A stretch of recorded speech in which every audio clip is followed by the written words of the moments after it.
Hi everyone, it's Holytaboo, and today I'm going to do a video on what you should and shouldn't be doing as a tamer in Siege Wars. Now, as you've probably noticed, we're on the second round of testing for our Siege and Node Wars, and I have to admit, it's been quite interesting. I tried to have a look to see what tamers were supposed to be doing, and well, what we're not supposed to be doing, and I didn't find so much material. I did go to the forums and ask around, and again, there wasn't necessarily so much. So really, what I've put in this video is my opinion on what a tamer should and shouldn't be doing. Now, of course, this completely depends on how you've geared, and I'll make comment to that as we go through.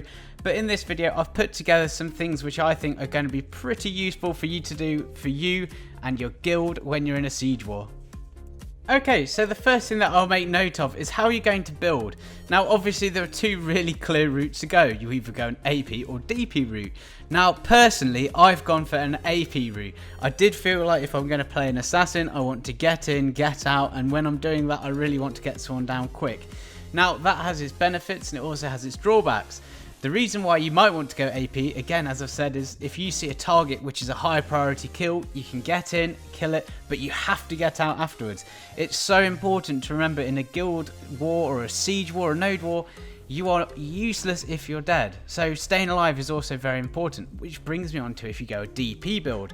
Now, DP build is something which I haven't personally done yet, or when I say I haven't done, I haven't spent the time or effort to get DP accessories. All of mine at the moment are AP.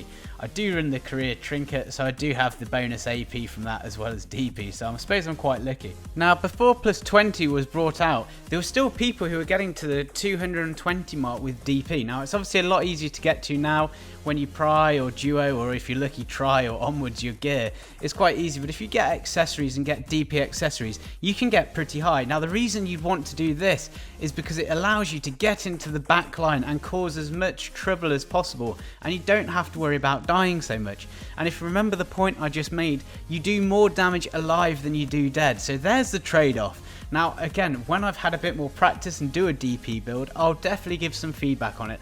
But everything in this video is built around an AP build, but I will try and make some comments accordingly. As far as skills and talents goes, I'll put a link to what I have. Mine's a bit of a strange build. I have to admit, I did max out the Absorb Highling, and the reason why is because I really like it for doing boss fights. Every time I've used that now on a boss, I seem to be getting Lavertos. I've got my Tree Spirit armor for a little while now. I've had, let's think, some nice gems. You know, I've got some useful stuff, and it is starting to make a bit of cash. So that's the reason why I've got that. But again, you'll see me use Whiplash, you'll see me use Lightning of Earth, Void Lightning, Trample, you know, the usual. But one of the things I'm always using is Evasion. You'll see me using that all the time. Your WW, your double forward tapping, I have that key bound, which is why you'll always see me using it. It is an iframe, and it's so important when going forward. Anyway, let's get into the roles that I see so far for a tamer in Siege.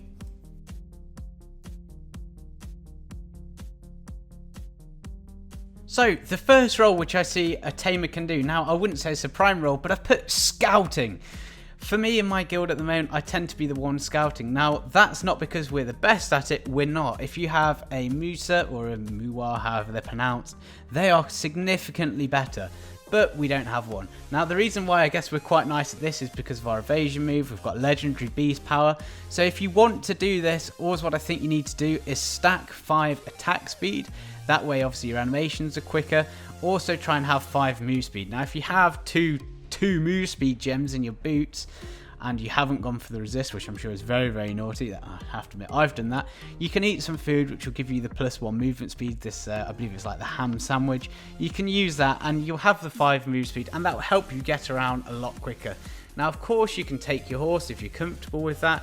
We tried that in the last one where we went around the horses, and it does work out. But yeah, one of the things you can do, you can scout, because you can get in and out quite easily. If you feel like you're ever getting trapped or caught, you can use your legendary beast power followed by 2 evasion moves, and if you do that constantly, you will get away pretty well. And again, you've got super armor when you're using legendary beast power, and you've got an iframe when you're using your evasion. These are really good moves to keep you safe, and when you're scouting, that is incredibly important. See the enemy, let your team know, and get out of there quick.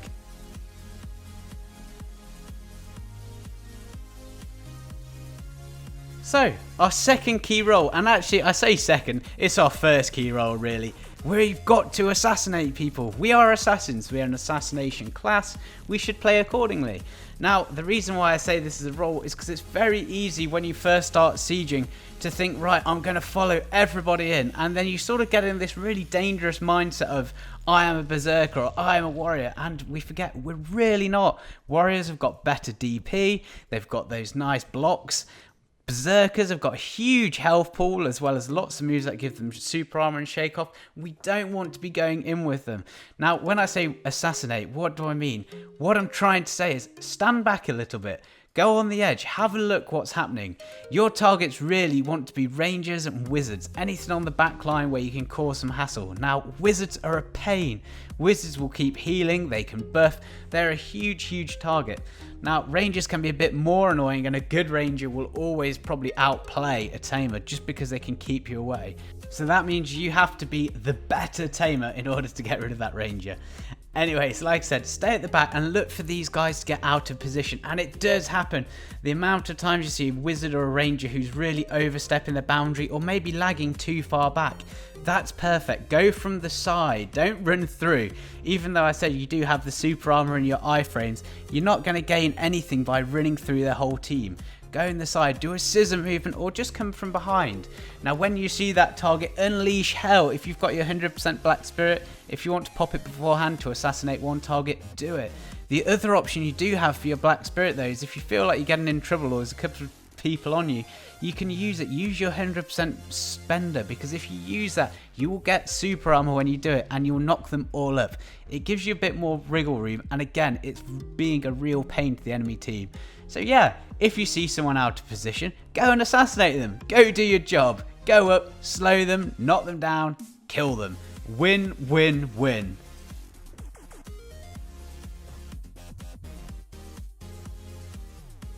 Another thing that I saw I was able to do quite well on the Tamer is distract. Now, I say distract, we was going for tier 1 and 2 nodes, so on the lower scale, I guess, when you're looking at things. Now, what I did notice was when I ran up to a guild, if I saw a guild and I scouted it, or maybe just before my team got there, the amount of people that would chase me was insane. Now, I have to admit, it reminded me of being back at school where you see children play football and they all just have to follow the ball. It's like a swarm. And it seems that that's a mental state in PvP. Some people see red and they go for you. Now, I saw that quite a lot. Now, if you go back to my first point when I said you can scout quite well, that means you can run away very well as well. So if you have 3 or 4 people chasing you, you're very easily equipped to just run away from them. You can keep chasing them around. But when I say get them to chase you, when I say distract them, don't necessarily get too far away that they give up. Get a little bit away, let them think, oh, I can just about catch them up, and then do the same again. Now, when you do that, you might be actually pulling 4 or 5 people away from their main group. Now, think about that. If you had 2 equal numbered guilds fighting, and you've just taken 4 or 5 people away, you've just given the rest of your team a huge advantage when doing that fight. So doing something like this can be really, really helpful. Now, in that, there's the other side of that. If you're listening to this and thinking, oh, actually, I've done that before. If you're defending or attacking, you see one person, don't all chase after them. There's a high chance this one person is just trying to distract you, or even worse, lead you into a trap where the rest of their team's crouching down and going to jump on you. So yeah, think about that next time you see that lone soldier and think, right, we must all follow and kill.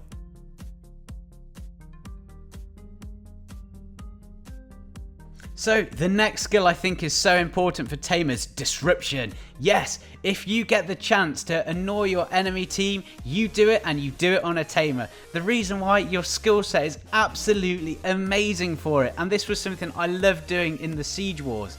So let's go through a couple of things that you can do. The first, if you get to the back line and you haven't been stopped, if you start Void Lightning while we have your pet out, your pet is going to go off and stun everyone around you. Well, stun's different. Either way, it's an absolute pain and the people will hate it. The area of effect of that spell is actually really large and it's so easy to get off. Now, a better Tamer, and I do say a better Tamer because I've been struggling to do this recently, can do the Void Travelling, and that means as soon as you get in, you're automatically doing it. But if you're still struggling to get that after the patch, like I am, you can still get in, quickly do a Q, and all of a sudden your pet is going crazy and stunning everyone around. And that is such a pain for an enemy team to have to deal with. So try and do that. Now, I've said there's more than one thing, and there is. If you get into that back line, you can use other things like your Trembling Howl. If you get in that, that's a nice stun for one person. Again, that one person might be a wizard. If you see a wizard who's about to go do an AoE, quickly do that, disrupt it. It's going to help your team so much. Of course, you have a lot of other things at your disposal. You have grabs.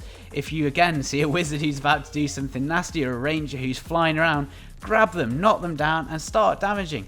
People will try and go for you if they see you in the back lines because you're such a pain, and you can use your evasiveness and your iframes to really dodge as much damage as possible.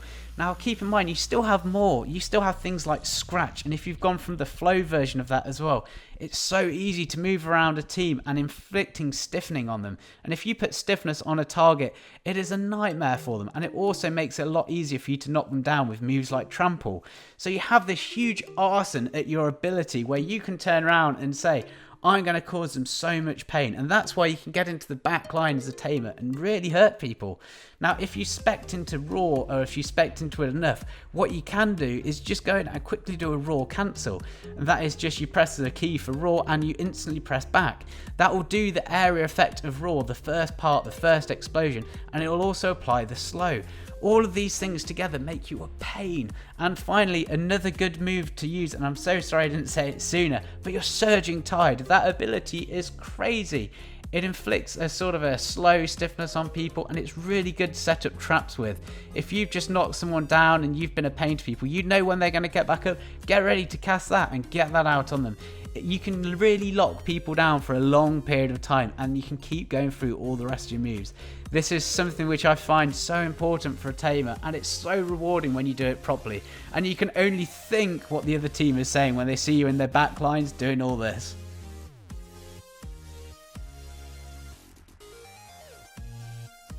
So another nice aspect of playing the Tamer is you can do some really nice damage to siege buildings.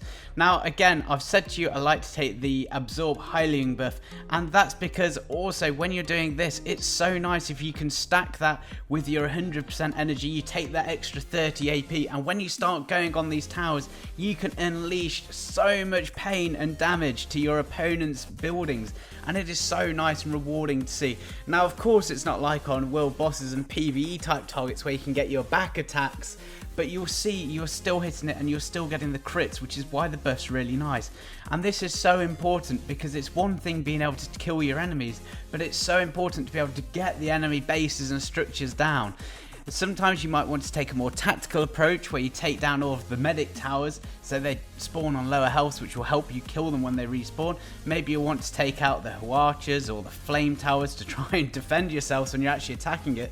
But either way, normally you'll have a shot caller who will tell you what to go for, and when he says it, you can go ham on it, which is great. Now personally, what I do, and again I'm not saying this is the right thing at all, and please tell me if it's completely wrong, but when it comes to doing a DPS rotation, so to say, if it's sort of a gap closing there, I'll normally use Flash and Pole. I've got quite lucky, my Flash has got the 10% attack speed, which is why I always try to open with it. Then I'll go straight into a Bolt, Jolt, and sometimes I'll cancel that because on Bolt, I believe I've got the crit buff, and Jolt, I've got the attack speed buff. And then after that, I just Whiplash, get the full 6 Whiplashes out, and then Bolt, Jolt again to keep those buffs cycling up, or at least that's what I try to do. So if you keep those buffs rolling, it will really help maximize your DPS and get that barracks down.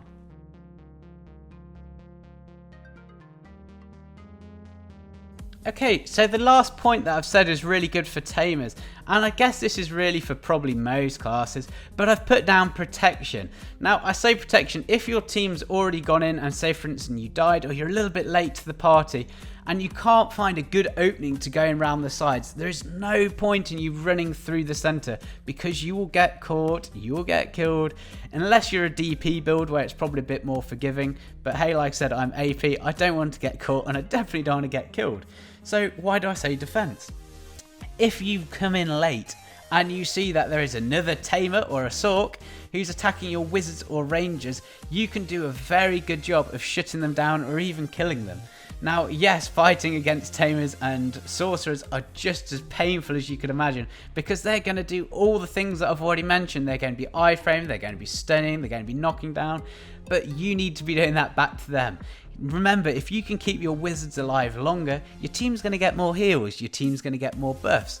And if you're going to keep your rangers alive longer, they're going to do lots more damage. Rangers damage is just ridiculous, and so are wizards at the moment, and it's so nice to see, and you can help them. So yeah, if you're a bit late to the party, don't start running through going crazy. Have a look, is there someone who you can help? Do you have a wizard who you know you can protect? Because if you keep that wizard up, that's really going to help your team succeed. So yes, don't always think, look at my score, look at my score. Think what you can do to help your team. Again, use those moves where I've said before, where you can really cause people pain. If you want to disrupt them, go and do it. If they're attacking your wizard, slow them, knock them down, do whatever, help them out. Because if a wizard has the ability to free cast at the back, they're going to be so useful for your team.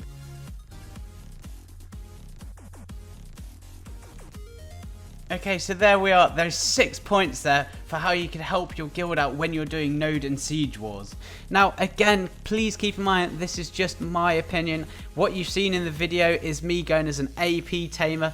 This is still learning. This was only our second siege, so I've not necessarily got much experience. I didn't do career or anything like that. So please, if I'm doing something wrong, please just feel free to tell me. I'm not going to take offense. I'm always looking for improvement opportunities. But if this is something where you've watched it and you thought this is helpful, then yeah.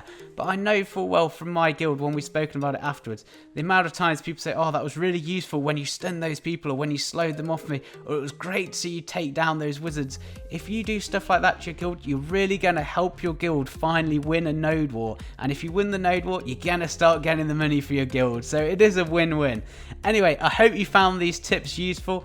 And if you've got anything, please feel free to comment down below, leave me some tips. I will try and put my skill build in the display below so you can click on it and have a look. And again, feel free to leave comments. Anyway, thanks for watching, guys. Bye.